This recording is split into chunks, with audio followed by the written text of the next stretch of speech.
ശ്രീമദ് ഭാഗവതം പഞ്ചമസ്കന്ധം, അഞ്ചാവത് സ്കന്ധത്തിലെ അതാ മംഗളകരമായിരിക്കറെ ചതുർവിംശതിതമോ അധ്യായ, 24வது அத்தியாயம். ஸ்ரீசுக பிரம்மர்ஷியாக்கும் பரீட்சித்துக்கு வர்ணனை பண்றார்.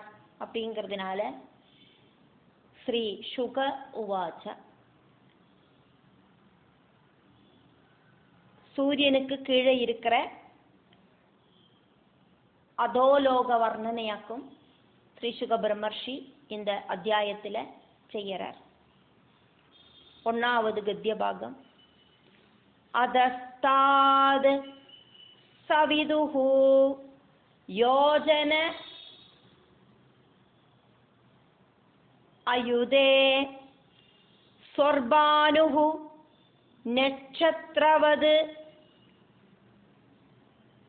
சரதி இதி ஏகேயஹ அசௌ அமரத்வம் கிரஹத்வம் ச அலபத பகவத் அனுகம்பயா ஸ்வயம் அசுர அபசதஹ சைம்ஹிகேயஹ ஹி அதத் அர்ஹஹ தஸ்ய தாதா ஜன்ம கர்மாணி ச உபரிஷ்டாத் வக்ஷ்யாமஹ.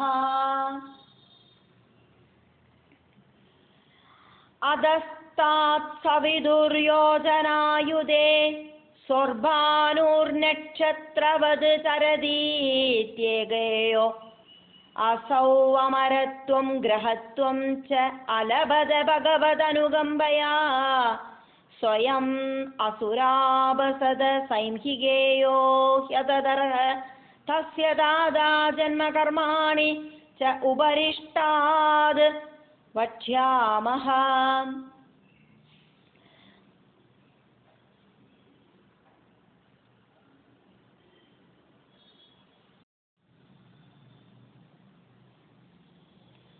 இரண்டாவது கத்திய பாகம். யத் அதஹ தரணேஹே மண்டலம் பிரதபதஹ தத் விஸ்தரதஹ யோஜன அயுதம் ஆஜட்சதே 12,000 சோமஸ்ய 13,000 ராஹோः யஹ பர்வணி தத் வ்யவதானகிருத் வைர அனுபந்தஹ சூர்யாசந்திரம் அசௌ அபிதாவதி. யத் அதஸ்தரணேர்மண்டலம் பிரதபதஸ்தத்விஸ்தரதோ யோஜனாயுதமாஜட்சதே 12,000 சோமஸ்ய 13,000 ராஹோர்யஹ பர்வணி தத் வ்யவதானகிருத் வைரானுபந்தஹ சூர்யாசந்திரமசௌ அபிதாவதி.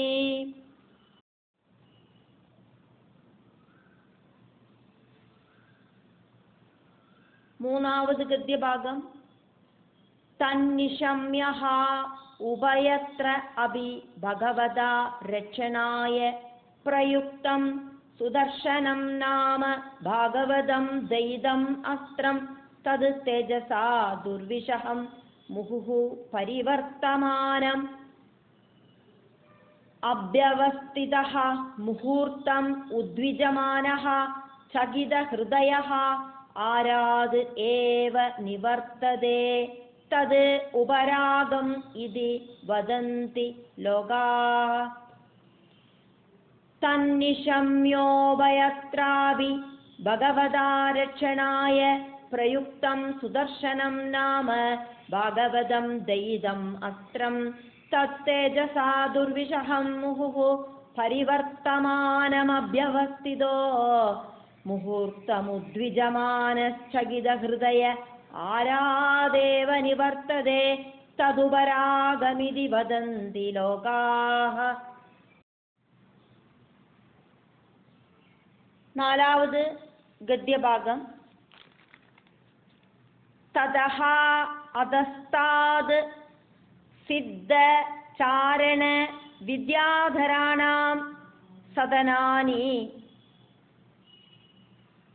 तावद् मात्र एव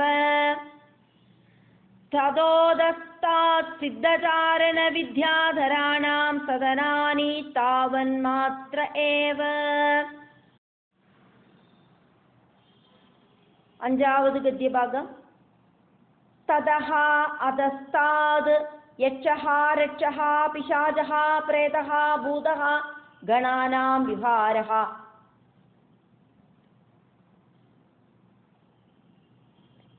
വിഹാര അജിരം അന്തരിക്ഷം യാവത് വായുഃ പ്രവാതി യാവത് മേഘാഃ ഉപലഭ്യന്തേ.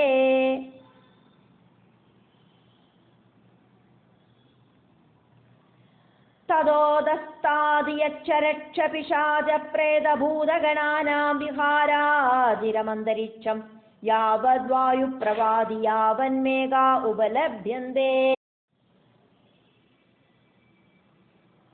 ആറാവത് ഗദ്യഭാഗം. തതഃ അധസ്താദ് ശതയോജന അന്തരേ ഇയം പൃഥിവീ യാവത് ഹംസ ഭാസ ശേന സുപർണ ആദയഃ പദത്രിപ്രവരാഃ ഉത്പദന്തി ഇതി. തദോദസ്താക്ഷതയോജനാന്തരേ ഇയം പൃഥിവീ യാവത് ഹംസ ഭാസ ശേന സുപർണാദയ പദത്രിപ്രവരാഃ ഉത്പദന്തി ഇതി. ഏഴാവത് ഗദ്യഭാഗം. ഉപവർണിതം ഭൂമേഃ യഥാ സന്നിവേശ അവസ്ഥാനം അവനേഃ അഭി അധസ്താദ് സപ്ത ഭൂവിവരാഃ ഏക ഏകശഃ യോജന അയുത അന്തരേണ ആയാമ വിസ്താരേണ ഉപക്ലിപ്താഃ അതലം വിതലം സുതലം തലാതലം മഹാതലം രസാതലം പാതാളം ഇതി. ഉപവർണിതം ഭൂമേർയഥാ സന്നിവേശാവസ്ഥാനം അവനേരപ്യതസ്താദ് സപ്തഭൂവിവരാഃ ഏകൈകശോ യോജന അയുത അന്തരേണ ആയാമ വിസ്താരേണ ഉപക്ലിപ്താഃ അതലം വിതലം സുതലം തലാതലം മഹാതലം രസാതലം പാതാളം ഇതി.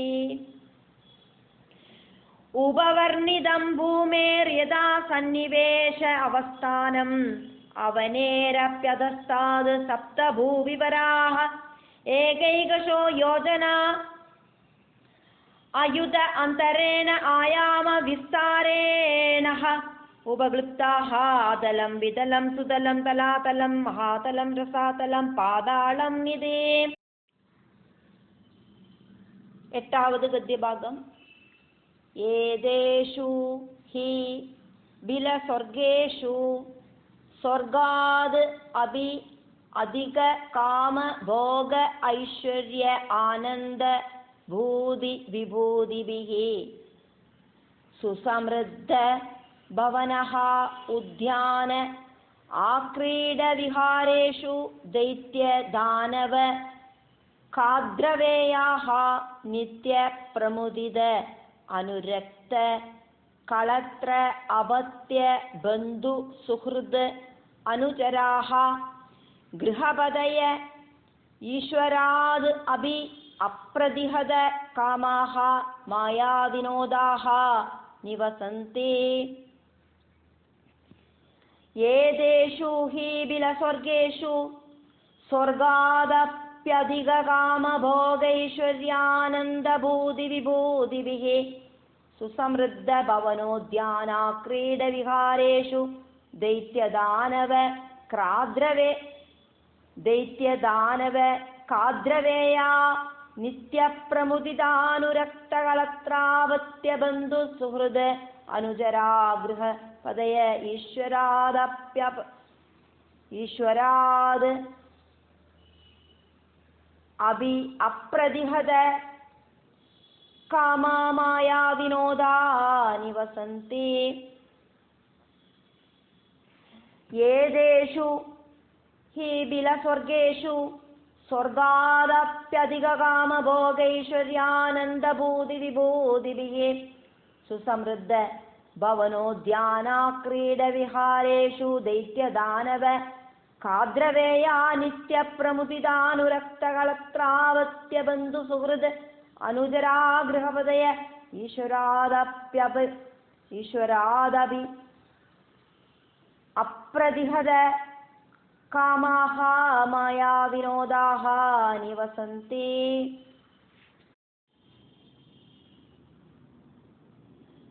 ഒമ്പതാവത് ഗദ്യഭാഗം യേഷു മഹാരാജാ മയേന മായാവിന വിനിർമിതാഃ പുരഃ നാനാമണിപ്രവര പ്രവേഗ വിരചിത വിചിത്ര ഭവന പ്രാകാര ഗോപുര സഭാ ചൈത്യ ചത്വാര ആയതന ആദിഭിഃ നാഗാഃ അസുര മിഥുന പാരാവതഃ ശുഗ ശാരികാഃ ആഗീർണ കൃത്രിമ ഭൂമിഭിഃ വിവരേശ്വര ഗൃഹോത്തമൈഃ സമലംകൃതാഃ ചകാസതി യേഷു മഹാരാജ മയേന മായാവിന വിനിർമിതാഃ പുരോ നാനാമണിപ്രവര പ്രവേഗ വിരചിത വിചിത്ര ഭവന പ്രാകാര ഗോപുരസഭാചൈത്യ ചത്വാര ആയതനാദിഭിഃ നാഗാസുര മിഥുന പാരാവത ശുഗശാരികാഗീർണ കൃത്രിമ ഭൂമിഭിഃ വിവരേശ്വര ഗൃഹോത്തമൈഃ സമലംകൃതാശ്ചകാസതി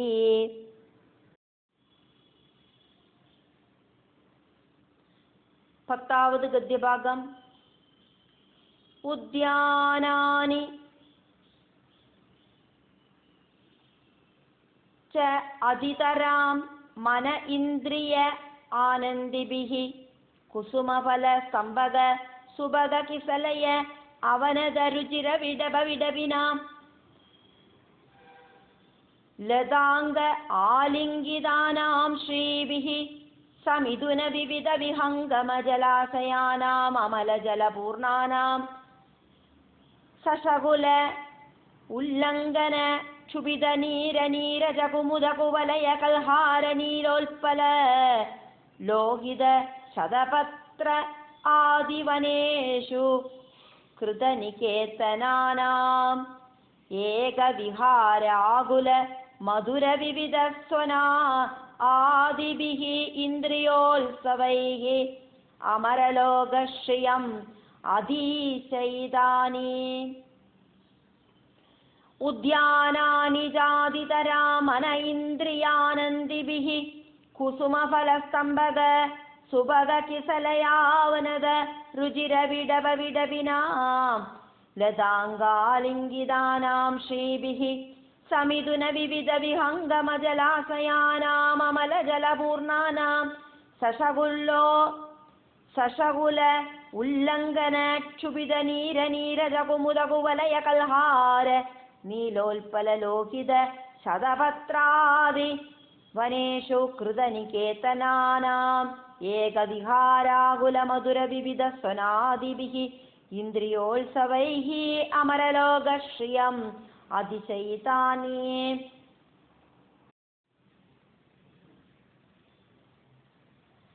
പതിനോരാവത് ഗദ്യഭാഗം യത്ര ഹ വാവ ന ഭയം അഹോരാത്ര ആദിഭിഃ കാലവിഭാഗൈഃ ഉപലക്ഷ്യതേ യത്ര ഹ വാവ न भयमहोरात्रादिभिः कालविभागैः उपलक्ष्यते यत्र हवाव न भयम् अहोरात्रादिभिः कालविभागैरुपलक्ष्यते.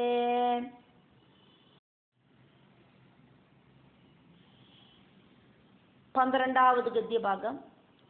യത്ര ഹി മഹാ അഹിപ്രവര ശിരോമണയഃ സർവം തമഃ പ്രഭാതന്തെ. യത്ര ഹി മഹാഹിപ്രവര ശിരോമണയ സർവം തമഃ പ്രഭാതന്തെ.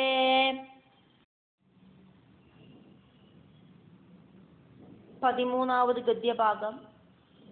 നവാ ഏതേഷു വസതാം ദിവ്യ ഔഷധി രസ രസായന അന്നപാന സ്നാന ആദിഭിഃ ആദയഃ വ്യാദയഃ വലി ഫലിത ജര ആദയഃ ച ദേഹവൈവർണ്യ ദൗർഗന്ധ്യ സ്വേദ ക്ലമ ഗ്ലാനിഃ ഇതി വയഃ അവസ്ഥാഃ ച ഭവന്തി.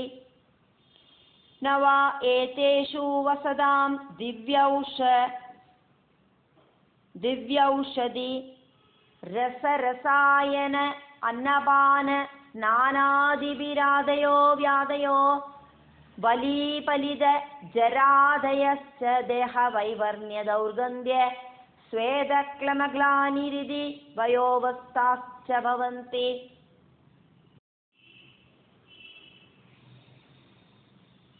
14ാவது ഗദ്യഭാഗം. ന ഹി തേഷാം കല്യാണാനാം പ്രഭവതി കുതഃ ച ന മൃത്യുഃ വിനാ ഭഗവത് തേജസഃ ചക്രാപദേശാത്. ന ഹി തേഷാം കല്യാണാനാം പ്രഭവതി കുതശ്ചന മൃത്യുർവിനാ ഭഗവത് തേജസശ്ചക്രാപദേശാത്.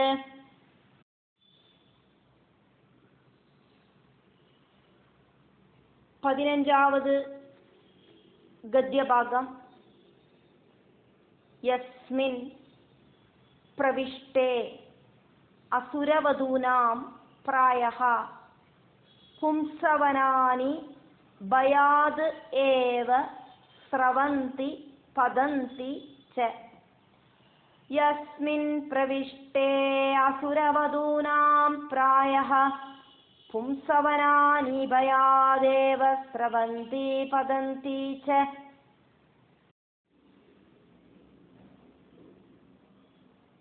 16ാவது ഗദ്യഭാഗം. അധ അതലേ മയപുത്രഃ അസുരഃ ബലഃ നിവസതി ഏന ഹ വാ ഇഹ സൃഷ്ടാഃ ഷണ്ണവതിഃ മായാഃ കാശ്ചന അദ്യ അഭി മായാവിനഃ ധാരയന്തി യസ്യ ച ജൃംഭമാണസ്യ മുഖതഃ ത്രയ സ്ത്രീഗണാ ഉദപത്യന്ത സ്വൈരിണ്യഃ കാമിന്യഃ പുംശ്ചല്യ ഇതി യാ വൈ വിലായനം പ്രവിഷ്ടം പുരുഷം രസേന ഹാടക ആഖ്യേന സാധയിത്വാ സ്വവിലാസ അവലോകന അനുരാഗ സ്മിത സല്ലാപഃ ഉപഗുഹന ആദിഭിഃ സ്വൈരം കില രമയന്തി യസ്മിൻ ഉപയുക്തേ പുരുഷഃ ഈശ്വരഃ അഹം സിദ്ധഃ അഹം ഇതി അയുധ മഹാഗജ ബലം ആത്മാനം അഭിമന്യമാനഃ കത്തദേ മദാന്ത ഇവ. അത അതലേ മയപുത്രോ അസുരോ ബലോ നിവസതി യേന ഹവാ ഇഹ സൃഷ്ടാഃ ക്ഷണ്ണവതേർമായാ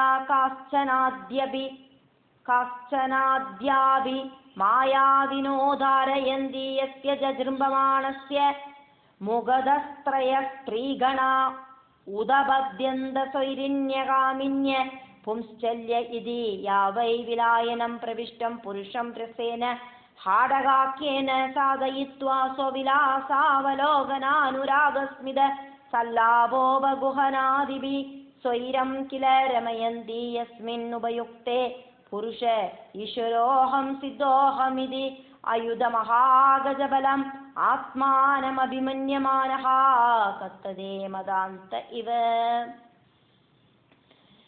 अद अतले मयपुत्रो असुरो बलो निवसति येन हवा इह सृष्टाः क्षण्णवदेर्माया काश्चनाद्याभिमाया विनोदारयन्ति यस्य जृम्भमाणस्य मुगधस्त्रयस्त्रीगणा उदबध्यन्तसौरण्य कामिन्य पुंश्चल्य इति या वै विलायनं प्रविष्टं पुरुषं रसेन हाडगाख्येन साधयित्वा स्वविलासावलोकनानुरागस्मिद सल्लाभो बहुहनादिभिः सल्लाभः उपगूहनादिभिः स्वैरं किल रमयन्ति यस्मिन्नुपयुक्ते पुरुष ईश्वरोऽहं सिद्धोऽहमिति अयुधमहागजबलम् आत्मानमभिमन्यमानः कत्तदे मदान्त इव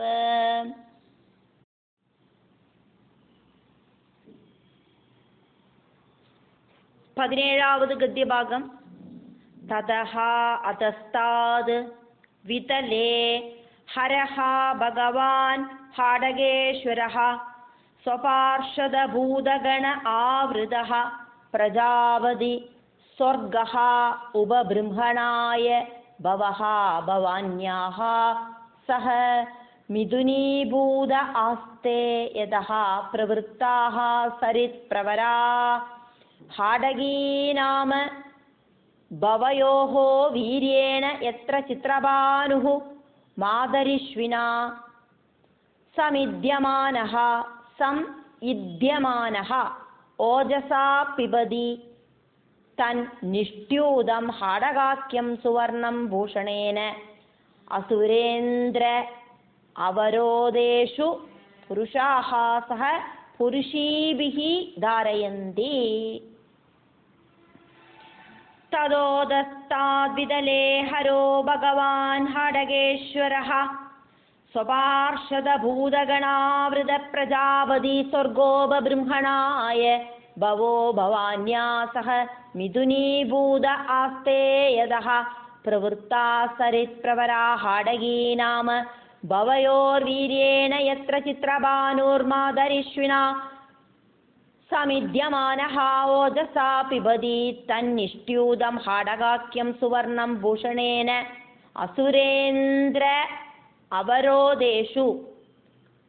असुरेन्द्रावरोधेषु पुरुषाः सह पुरुषीभिः धारयन्ति.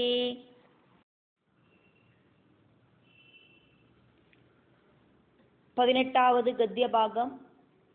തതഃ അധസ്താദ് സുതലേ ഉദാരശ്രവാः പുണ്യശ്ലോകः വിരോചന ആത്മജः ബലിः ഭഗവതാ മഹേന്ദ്രസ്യ പ്രിയം ചികീർഷമാണേന അതിദേഹേ ലബ്ധകായः ഭൂത്വാ വടുവാമനരൂപേണ പരാക്ഷിപ്ത ലോകത്രയഃ ഭഗവദനുകമ്പയാ ഏവ പുനഃ പ്രവേശിത ഇന്ദ്ര ആദിഷു അവിദ്യമാനയാ സുസമൃദ്ധയാ ശ്രിയാ അഭിജുഷ്ടഃ സ്വധർമ്മേണ ആരാധയേത് തമേവ ഭഗവന്തം ആരാധനീയം അഭഗത സാധ്വസഃ ആസ്തേ അധുനാ അഭി. തദോദസ്താത് സുതലേ ഉദാരശ്രവാः പുണ്യശ്ലോകോ വിരോചനാത്മജോ ബലിർഭഗവതാ മഹേന്ദ്രസ്യ പ്രിയം ചികീർഷമാണേന അതിഥേർലബ്ധകായോ ഭൂത്വാ വടുവാമനരൂപേണ പരാക്ഷിപ്ത ലോകത്രയോ ഭഗവദനുകമ്പയാ ഏവ പുനഃ പ്രവേശിത ഇന്ദ്രാദിഷു അവിദ്യമാനയാ സുസമൃദ്ധയാ ശ്രിയാ അഭിജുഷ്ടഃ സ്വധർമ്മേണാരാധയേത് തമേവ ഭഗവന്തമാരാധനീയം അവഗത സദ്വസഃ ആസ്തേ അധുനാ അഭി. 19ാவது ഗദ്യഭാഗം. ന ഏവ ഏതത് സാക്ഷാത്കാരഃ ഭൂമിദാനസ്യ യത് തത് ഭഗവതി അശേഷജീവനികായാനാം ജീവഭൂത ആത്മഭൂതേ പരമാത്മനി വാസുദേവേ തീർത്ഥതമേ സർവജീവനിയന്ത്ര ആത്മാരാമേ പാത്ര ഉപപന്നേ പരയാ ശ്രദ്ധയാ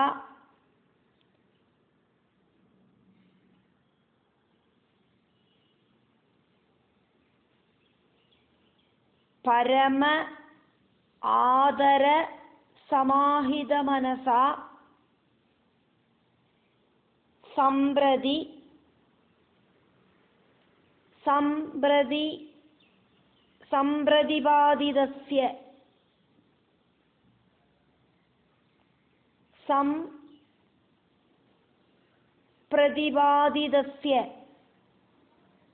സംപ്രതിപാദിതസ്യ സാക്ഷാത് അപവർഗദ്വാരസ്യ യദ്ബിലനിലയ ഐശ്വര്യം.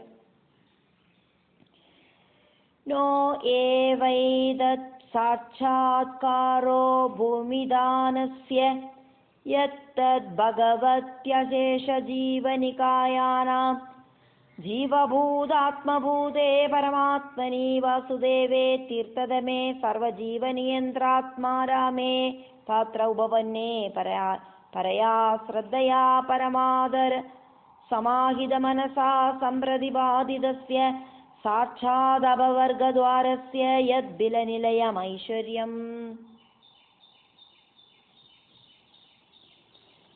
നോ ഏവൈതത് സാക്ഷാത്കാരോ ഭൂമിദാനസ്യ യത്തദ് ഭഗവത്യശേഷജീവനികായാനാം ജീവഭൂതാത്മഭൂതേ പരമാത്മനി വാസുദേവേ തീർത്ഥതമേ സർവജീവനിയന്ത്രാത്മാരാമേ പാത്ര ഉപപന്നേ പരയാ ശ്രദ്ധയാ പരമാധാര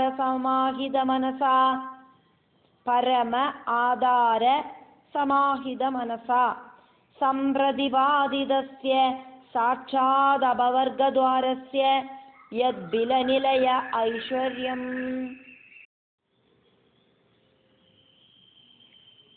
20ാவது ഗദ്യഭാഗം. യസ്യ ഹ വാവച്ഛുത പതന പ്രസ്കലന ആദിഷു വിവശഃ സകൃന്നാമ അഭിഗൃണൻ പുരുഷഃ കർമ്മബന്ധനം അഞ്ജസാ വിദ്നോതി യസ്യ ഹ ഏവ പ്രതിപാദനം മുമുക്ഷവോ അന്യഥാ ഏവ ഉപലഭന്തേ. യസ്യ ഹ വാവച്ഛുതപതന പ്രസ്കലനാദിഷു വിവശ സകൃന്നാമാഭിഗൃണൻ പുരുഷ കർമ്മബന്ധനമഞ്ജസാ വിദ്നോതി യസ്യ ഹൈവ പ്രതിപാദനം മുമുക്ഷവോ അന്യഥാ ഏവ ഉപലഭന്തേ.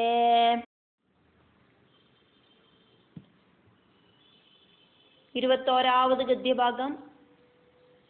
തത് ഭക്താനാം ആത്മവതാം സർവേഷാം ആത്മനി ആത്മദേ ആത്മദയാ ഏവ. തത് ഭക്താനാം ആത്മവതാം സർവേഷാം ആത്മന്യാത്മദ ആത്മദയൈവ.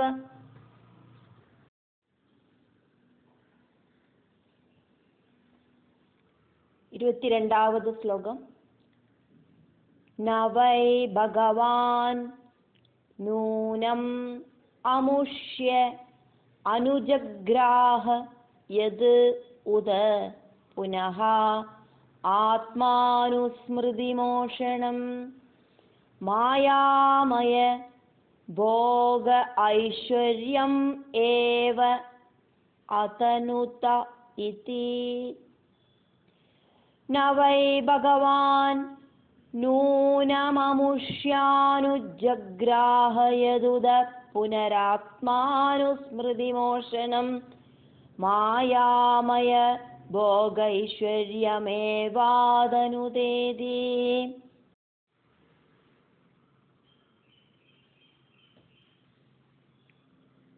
23ാമത് ഗദ്യഭാഗം. യത് തത് ഭഗവതാ അനധിഗത അന്യ ഉപായേന യാജ്ഞാചലേന അപഹൃത സ്വശരീര അവശേഷിത ലോകത്രയഃ വരുണപാശൈഃ ച സംപ്രതി മുക്തഃ ഗിരിധര്യാം ച അപവിദ്ദ ഇതി ഹ ഉവാച.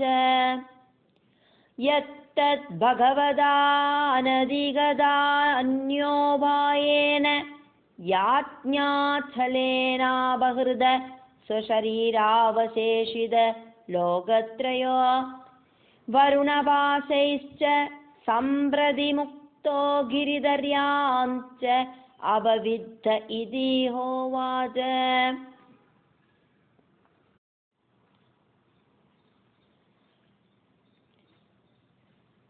24ാമത് ഗദ്യഭാഗം. നൂനം ബദ അയം ഭഗവാൻ അർത്ഥേഷു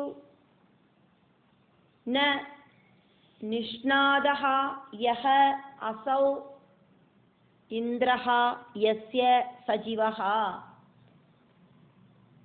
മന്ത്രായ വൃത ഏകാന്തതോ ബൃഹസ്പതിഃ തം അധിഹായ സ്വയം ഉപേന്ദ്രേണ ആത്മാനം അയാജത് ആത്മനഃ ച ആശിഷഃ നഹ ഏവ തദ്ദാസ്യം അതിഗംഭീരവയസഃ കാലസ്യ ഗംഭീരവയസഃകാലസ്യ മന്വന്തരപരിവൃത്തം കിയത് ലോകത്രയം ഇദം. നൂനം ബദായം ഭഗവാൻ അർത്ഥേഷു ന നിഷ്ണാദോ യോ അസൗ ഇന്ദ്രോ യസ്യ സജീവോ മന്ത്രായ വൃത ഏകാന്തതോ ബൃഹസ്പതി തമധിഹായ സ്വയമുപേന്ദ്രേണ ആത്മാനമയാജത് ആത്മനഃ ച ആശിഷോ നോ ഏവ തദാസ്യം അതിഗംഭീരവയസഃ കാലസ്യ മന്വന്തരപരിവൃത്തം കിയത് ലോകത്രയം ഇദം.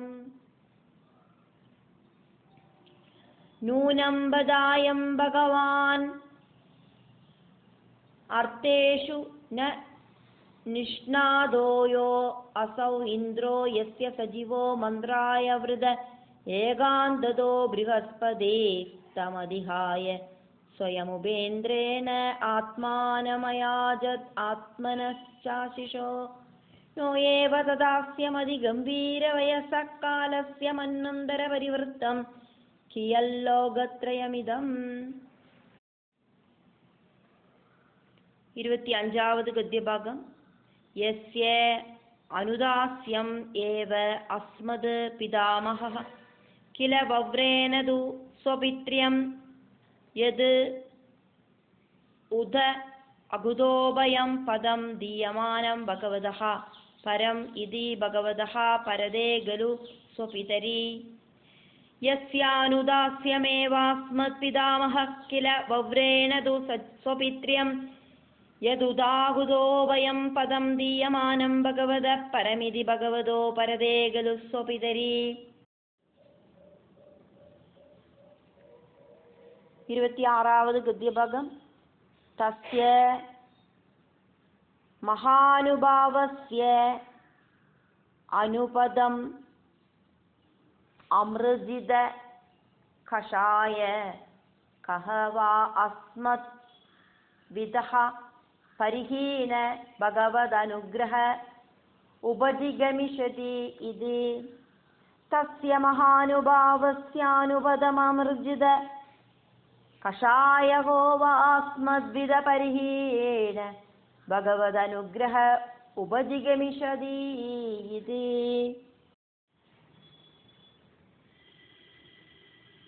27வது गद्यभागं.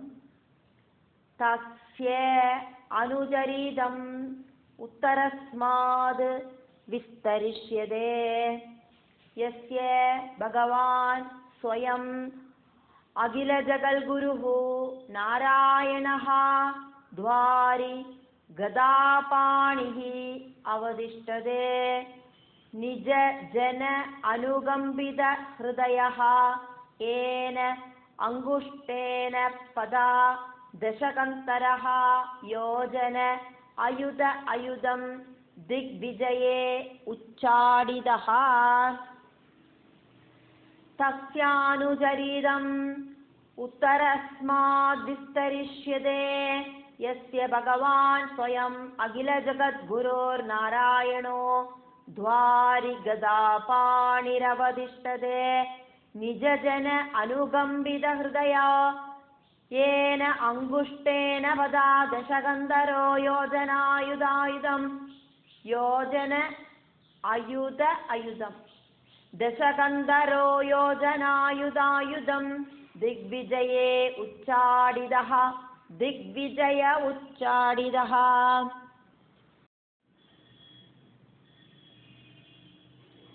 28வது गद्यभागं. ततः अधस्ताद् तलातले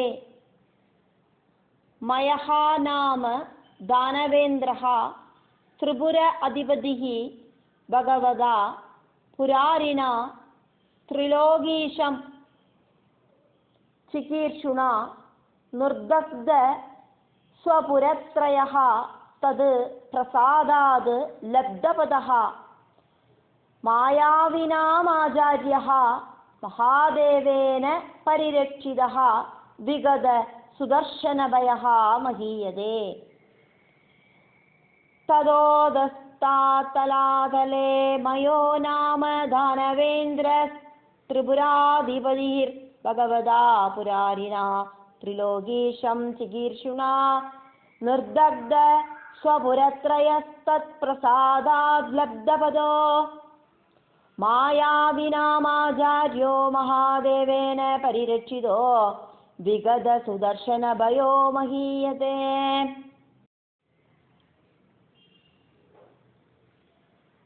29வது गद्यभागं.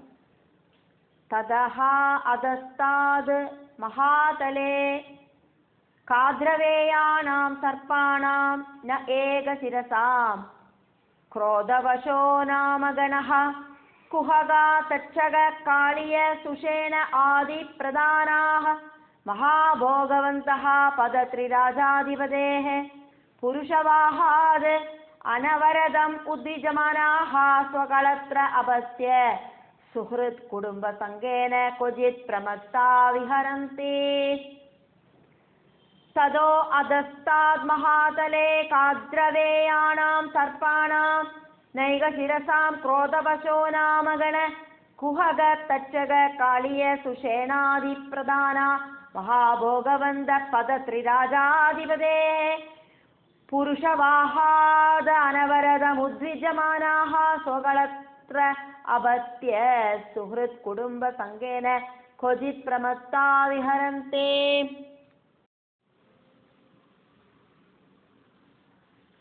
30வது गद्यभागं. ततः अधस्ताद् रसातले दैतेया दानवाः पणयः नाम निवादकवचाः कालेयाः हिरण्यपुरवासिनः इति विबुध प्रत्यनीकाः उत्पत्त्याः महा ओजसः महासाहसिनः भगवतः सकललोक अनुभावस्य हरेः एव तेजसा प्रतिहतबल അവലേഭാः വിലേശയാः ഇവ വസന്തി ഏവൈ सरम्यया इन्द्रदूत्याः वाग्भिः मन्त्रवर्णाभिः इन्द्राद् बिभ्यति तदोदस्ताद् रसातले दैतेया दानवापणयो नाम निवादकवचा कालेया हिरण्यपुरवासिन इति विबुध प्रत्यनीका उत्पत्त्या महौजसो महासाहसिनो भगवद सकललोकानुभावस्य हरेरेव तेजसा प्रतिहतबल अवलेभा विलेशया इव वसन्ति एवै सरमयेन्द्रदूत्या वाग्भिर्मन्त्रवर्णाभिरिन्द्राद् बिभ्यति 31ാவது ഗദ്യഭാഗം ततः अधस्ताद् पादाले नागलोकपतयः वासुकी प्रमुखाः शङ्क कुलिक महाशङ्क श्वेत धनञ्जय धृतराष्ट्र शङ्खचूड कबलाश्वतर देवदत्त आदयोः महाभोगिनः महा अमर्षाः निवसन्ति येषामुहवै 5-7-10 शतसहस्रशीर्षाणां फणासु विरजिता महामणयः रोजिष्णवः पादालविवर तिमिर निकरं स्वरोजिषा विदमन्ति तदोदस्ताद् पादाले नागलोकपतयो वासुकी प्रमुखाः शङ्खकुलिकमहाशङ्खश्वेतधनञ्जय धृतराष्ट्र शङ्खचूड कबलाश्वतर देवदत्तादयो महाभोगिनो महामर्षा निवसन्ति येषामुहवै 5-7-10 शतसहस्रशीर्षाणां फणासु विरजिता महामणयो रोजिष्णव पादाल विवर तिमिर निकरं സ്വരോജിഷാ വിദമന്തി. പഞ്ചമസ്കന്ധത്തിലെ 24ാவது അധ്യായം മുടിവടയരുത്.